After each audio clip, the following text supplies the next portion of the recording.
எடா மாப்பிள்ள நம்பர் நம்பரா எழுதிட்டு இருக்க.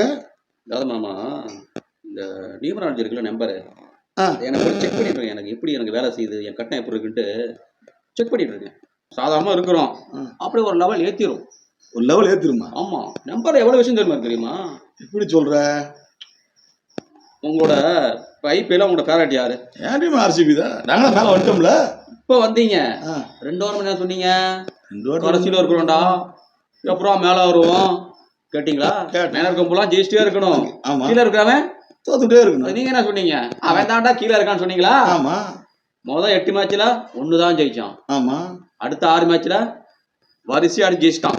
என்ன காரணம்? அங்கதான் நியூமராலஜி 18 ஆடி 18 ஆடி 18 அவங்க ஆடாம 18 நல்லா ஆடாதனால 18. அதான்டா ஆடி 18 சொன்னாங்க. ஆனா ஆர்சிபிக்கு ஒரே வாய்ப்பு தான்.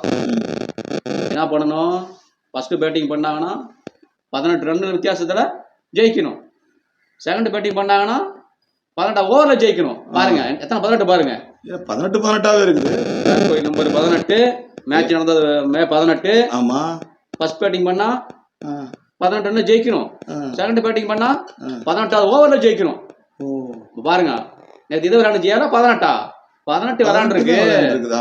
அதனாலதான் வந்து எங்கேயோ இருந்தவங்க இப்படியா போட்டுட்டாங்க. சரிடா மாப்பிள்ள, நாமளும் கீழே கிடக்குறேன்டா.